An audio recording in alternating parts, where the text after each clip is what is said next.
The Deshaun Watson sweepstakes are finally over, and now the New Orleans Saints can move ahead with their offseason. Who will be their quarterback? Where will they get their wide receivers? What will they do in the draft? We got all that and a little bit of lagniappe for you on today's episode of Locked On Saints.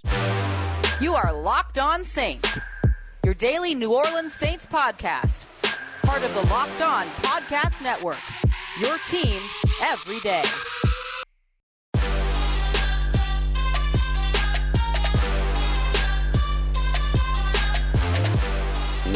What is good, Who Dat Nation and Who Dat family? Welcome into another episode of Locked On Saints, your daily podcast covering the New Orleans Saints, part of the Locked On Podcast Network, your team every day. Thanks as always, making Locked On Saints your first listen of the day every day. And don't forget that we are free and available on all platforms, including on YouTube as well. And I'm your host, Ross Jackson, at Ross Jackson Nola on Twitter, USA Today's Saints Wire, Locked On NFL, and here with you every single Monday through Friday on Locked On Saints. And today's episode is brought to you by our friends over at BetOnline. BetOnline's got everything you need for your odds, props, and lines more than ever before. Go and check them out over at betonline.net, where the game starts. On today's episode of Locked On Saints, I want to break down what the New Orleans Saints can do now that this whole Deshaun Watson situation is mercifully behind them. They've done enough in terms of trying to pursue Deshaun Watson, but he ended up choosing the Cleveland Browns, chasing the bag, $230 million fully guaranteed or whatever that wild contract ended up being. That, thank goodness, the New Orleans Saints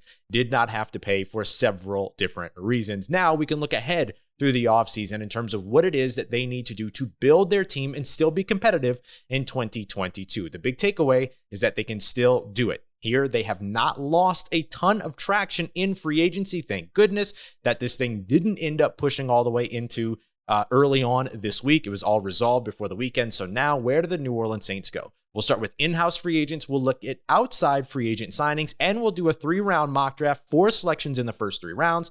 Let's break it all down. Let's get started with the in-house free agent. So we're starting off here with $29.3 million, give or take a little bit here as we go through, but we're going to talk about how we build these contracts, how we get everybody under the salary cap, and how you continue to build. So what are the needs that the New Orleans Saints have? So I did these in my priority order. They might not match your priority order, but we're going to try to address all of these things no matter what, either in-house, outside, or in the draft. So the needs that I have here are quarterback, left tackle, wide receivers, plural, give me 2 of them, starting defensive tackle, offensive line and defensive line depth, some running back depth, mostly having to do with Alvin Kamara's suspension, but also just trying to, or suspected suspension, right? But also trying to find more talent there as well in terms of depth, and then tight end, of course. So let's start off with in-house before we get to outside free agent. So I did a lot of this work in-house. So let's start off with our top need, quarterback. Bringing back Jameis Winston, I gave him a 2-year, $32 million deal. That's $16 million per year. Now, you can add some incentives to bump that up to $20 million in 2023 if you want to. You could probably make that a $14 million deal with incentives up to 16. You can kind of structure this however you want. I went with just 16 as a base in terms of what this contract looks like. Gave him $10 million for a signing bonus and then put a void year on top of that. So that makes that signing bonus prorate $3.3 million with only a $1.035 million base salary in 2022. He ends up only costing the Saints, let me make sure I get the number right for you here. He ends up only costing the Saints is $4.453 million. So we broke the bank a little bit to bring Jameis Winston back, but not in 2021. A lot of that money is pushed back to 2022, 2023. So we get the quarterback. Now, let's get Terron Armstead back. I'm giving Jameis Winston the phone. The moment that he signs the contract, I'm saying, here, Jameis, call Terron, tell him that you want him back in New Orleans. Let's get this done. 3 years, $54 million, $18 million per. That's well below what his market was, but so did Marcus Williams. Marcus Williams came in below his market as well by about $3 million. This is about the same sort of adjustment here, especially now that we're into what is effectively a third wave of free agency and Terron Armstead is still unsigned. Giving him $20 million at signing. So that basically means that after the first 2 seasons, he's already hit all of the guaranteed money. And then I added 2 void years on the back end of that. So that makes his cap hit for 2022 just $5.1 million. It escalates after that. filled him in with some roster bonuses, things like that we can restructure as well. But I'm trying to keep this contract from getting restructured. So as we get into a more swollen 2023, 2024, not a lot of work you have to do to this contract if you don't want to, but you can if you'd like. I brought back PJ Williams as well. So now we're starting to get to some of these other not little players, but some of these smaller contracts. 2 years, $8 million total, $4 million per. Gave him a $4 million signing bonus as well, just to make sure that we're, keeping PJ Williams around. You want him for depth. You don't know Marcus May. He's got the ACL injury, the Achilles injury, things like that, the pending suspension that could be there for the offseason DUI or the 2021 DUI. So a lot of things that can happen there. So I want to bring PJ Williams back. I want that depth. I'm going to bring back another player here as well on a new contract. That's Kwon Alexander, 1 year, $5 million. But I gave him I basically gave him one void year so that it spreads that out, $2.5 million per year. I did this to basically match what Jordan Hicks's contract was. Jordan Hicks signed his new contract, also an inside linebacker, 2 years, $10 million with a $4 million signing bonus. So the way that I sort of made that happen is that I gave Kwon Alexander the 1 year version of that deal, 1 year, $5 million, $4 million signing bonus, and then gave him the 1 year void year. So that splits that $4 million signing bonus into $2 million. So that only cost the Saints $3.35 million to keep him around. So that was an easy decision for me to make. And then I brought back Lil Jordan Humphrey, Jordan Mills, and Christian Ringo. So a little bit of wide receiver depth. And we heard from Nick Underhill that the Saints and Lil Jordan Humphrey were already working on something together. Jordan Mills gives you some offensive line depth, and then Christian Ringo gives you more interior defensive line depth. Brought them all back on vet minimum. Lil Jordan Humphrey might negotiate his way up a little bit depending upon what it is that the Saints want to do with him. So give or take a little bit there. But at this point, I've still got $14 million left, and we've solved quarterback, left tackle, offensive line, and defensive line depth. And I brought back some other key defensive and offensive pieces as well. So what are our remaining needs? 2 wide receivers, starting defensive tackle, some running back depth, and a tight end. Can we solve all of, or at least some of those problems in outside free agency? We can certainly solve the wide receiver deal. We can get both of these wide receivers in free agency. Let's do that next as we continue on with today's episode of Locked On Saints before we get to our 3-round mock draft. Before we continue to jump ahead, though, I want to tell you about our good friends over at Built Bar, the best tasting protein bars on the market, the protein bar that tastes like a candy bar. I hope that you still got your New Year's resolutions going strong. Here we are, second day of spring, first day of spring as I'm recording this. So if you're still pushing, you're still making it happen, good on you. If you're not, get back on it, especially if you're worried about getting fit or eating healthy. Built Bars should be a part of your plan. So go and check them out. And don't forget about those Built Puffs as well. The first ever protein-infused marshmallow. I don't know how they did it. But I'm glad that they did it. They make it taste great first, then they make sure that it's healthy. So go and check them out. Make sure you try out the Built Puffs as well as all of those other Built Bar flavors that you know and love, like mint chocolate, peanut butter brownie, all of that over at Built.com. Don't forget to use the promo code LOCKED15, LOCKED15 for 15% off. That's 15% off with the promo code LOCKED15 at Built.com. All right, family, continuing on with today's episode of Locked On Saints. Thanks as always, making Locked On Saints your first listen of the day every day. Don't forget to go and check out that Locked On NFL YouTube page. So much going on around free agency, players getting traded, all this other stuff going on. So you want to keep up to date with it with the local experts, giving you the local angles, why it all matters. You already know what's happening. Listen for why over at the Locked On NFL podcast, either wherever you get your podcasts, wherever you're listening to this, or here on YouTube if you're watching as well. So just to recap, we're continuing on here throughout our mock off season. We did all of our in-house retention. Now let's look outside at free agents. Now, this doesn't have to happen sequentially, right? In real life, some of these things would overlap with one another. You'd have an in-house signing, an outside signing, an in-house signing, another in-house signing, stuff like that. But I just wanted to break them down and make them nice and neat. So just to recap, we've brought back Jameis Winston, Terron, Armstead, PJ Williams, Kwon Alexander on new deals. And then on vet minimum deals, I brought back Lil Jordan Humphrey, Jordan Mills, and Christian Ringo. So what that means now is that we have a couple of positions left to solve. Wide receiver being my top priority here, as well as a starting defensive tackle, some running back depth, and a tight end. And I've got $14 million to do it because of the way that we structured these contracts.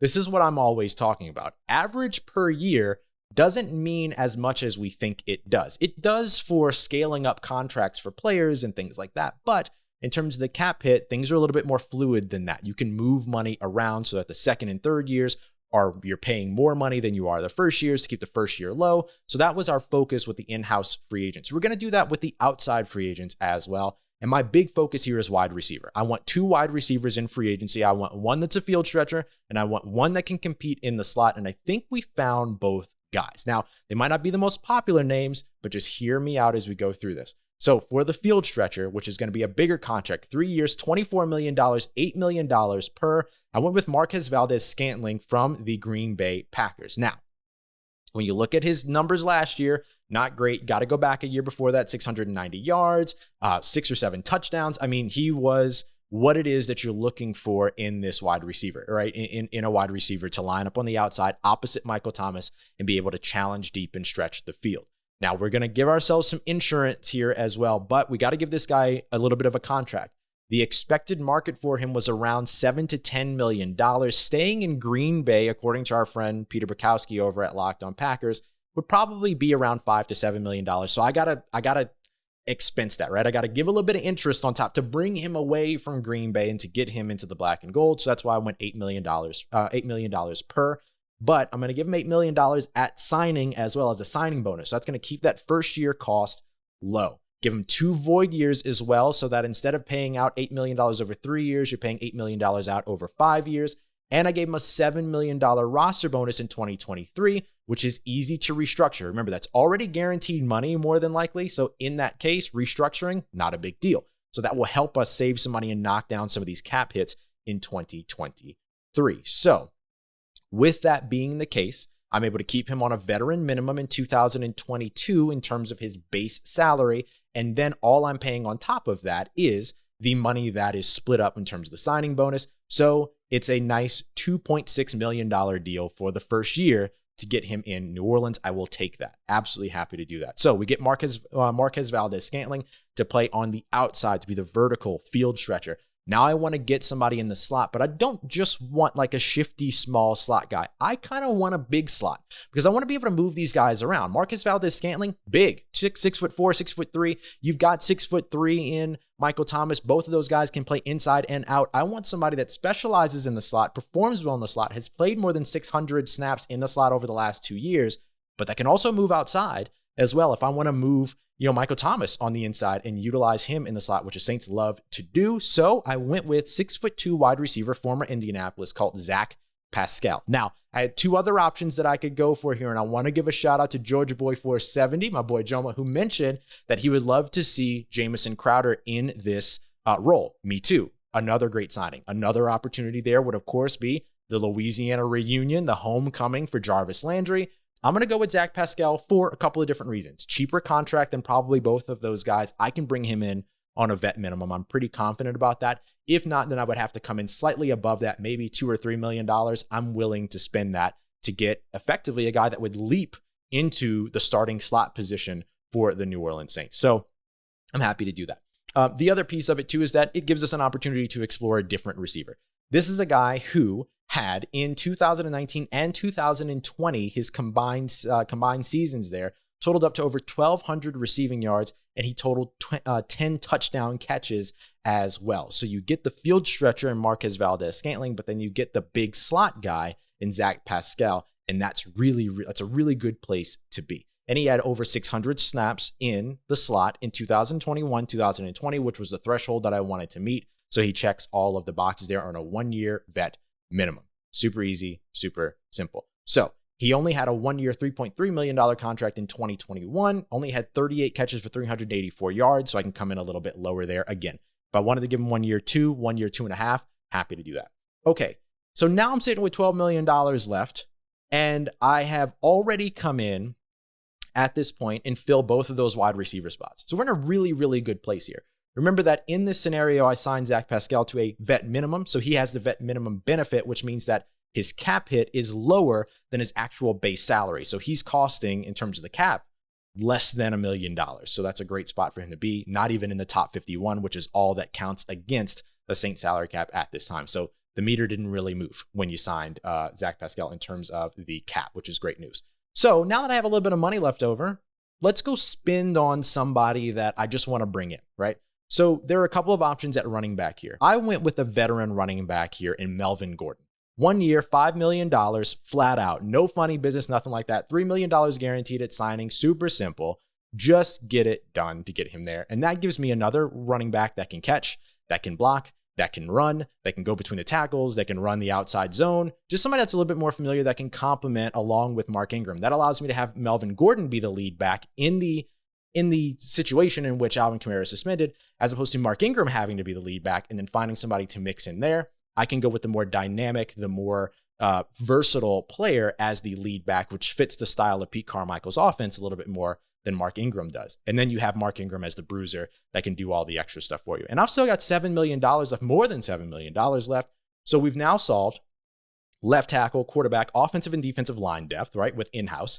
And then we went outside to solve our wide receiver problem, right? 2 wide receivers as well as running back. So what do I have left? Starting defensive tackle, tight end. And then basically I'm filling out like a training camp roster and all that other stuff. So here's what I want to do. I want to do a 3-round mock draft. The Saints have 4 picks in the first 3 rounds.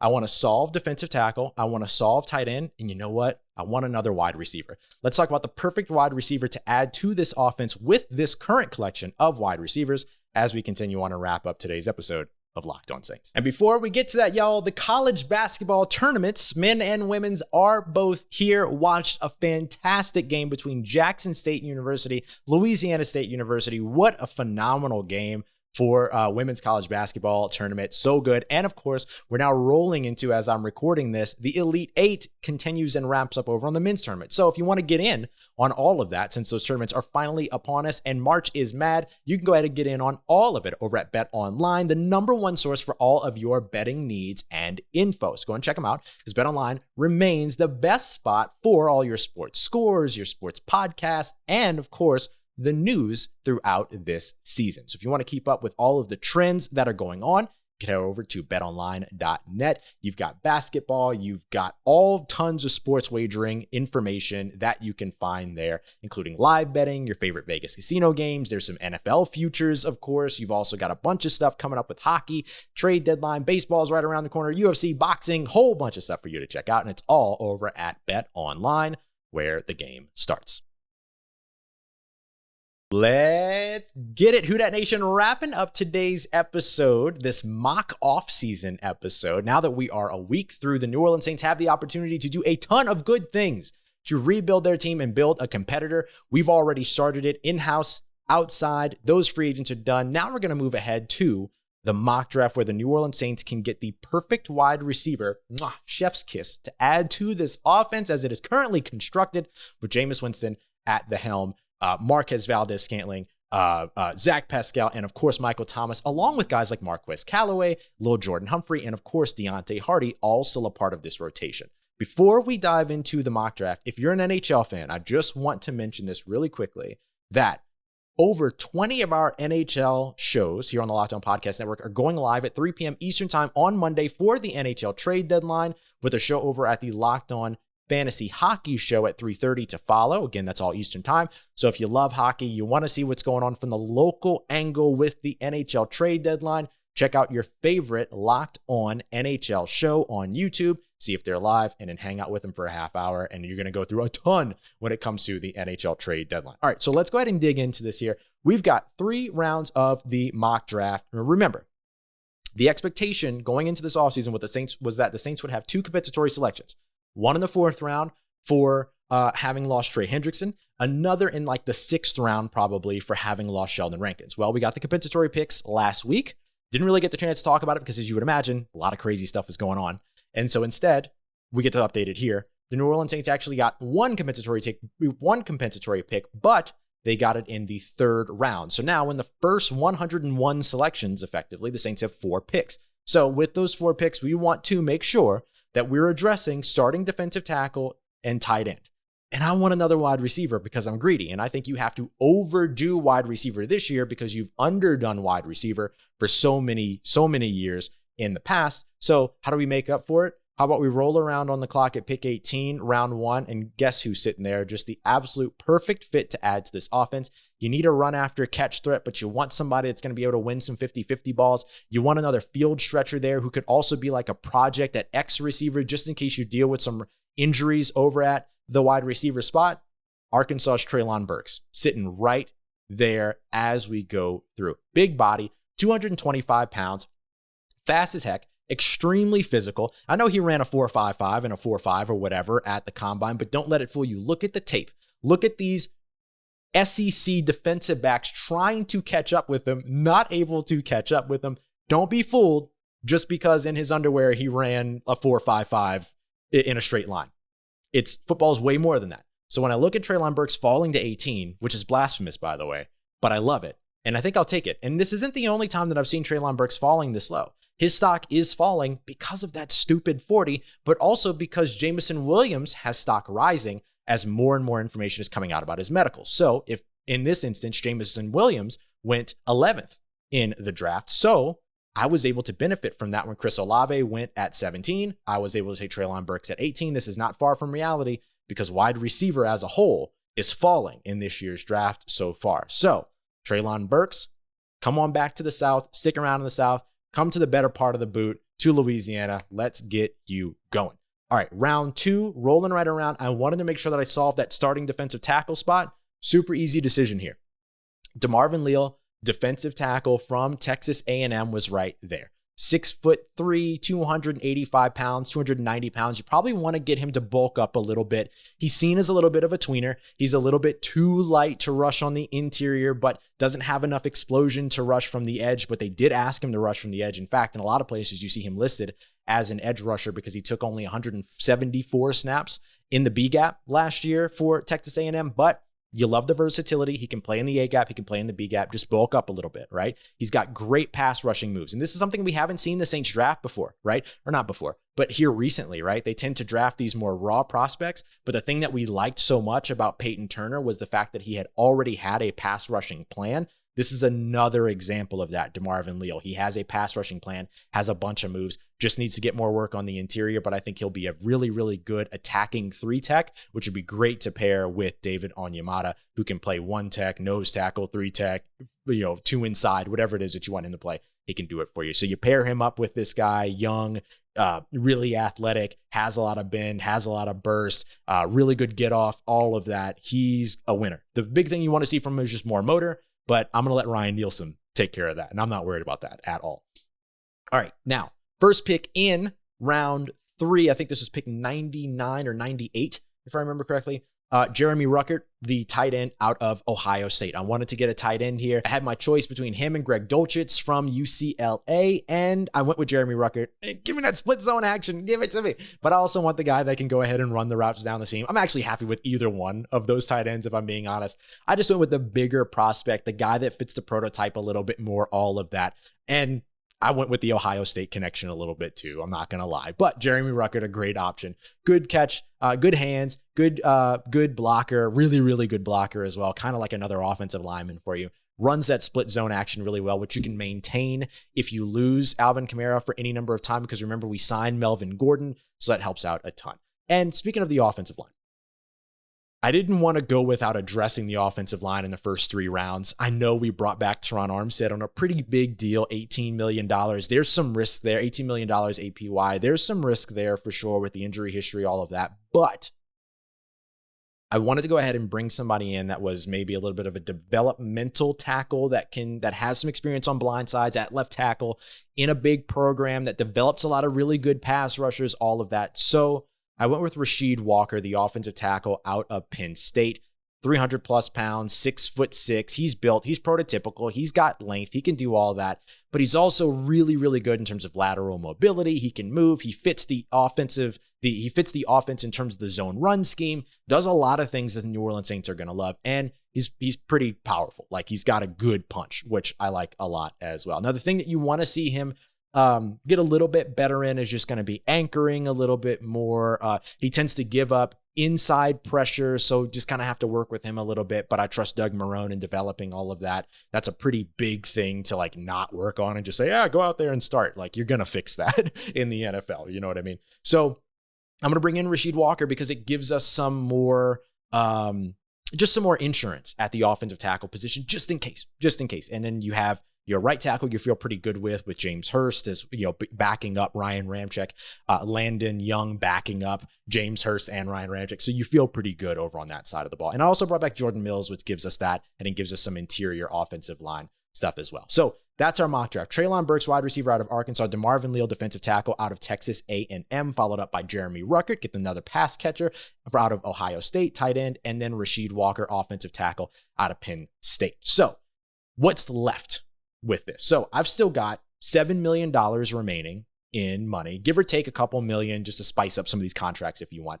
We're in the third phase of free agency. You can go out there and get more free agents cheap. And at this point, I think I've got 78 players that are on the roster. You need 90 going into training camp. Still got a few selections left in this draft, so you can go and fill that out. So at this point, you've got operating costs. So what do you look for in the rest of the draft? Interior offensive line depth, I think. Hell, have fun. Go out and get another pass catcher if you want to. And then maybe even a young quarterback toward the end, like a Cole Kelly, for instance. So there's a lot of different ways that you can go throughout the rest of this draft. And then you have the money to pay for the draft class. You have the money to save in case you have to spend money on injured reserve in 2022. And you have the money to bring in the rest of the players that you're looking for to fill out that 90-man camp roster. There's one sort of like extra piece to this. If Malcolm Jenkins retires after adjusting his contract, taking those pay cuts, going down a vet minimum for this year and next year, then you try to work out one more safety deal, or you look for a box safety in this year's draft too, which is much easier to find in this year's draft than the rangy free safety that would have had to replace Marcus Williams.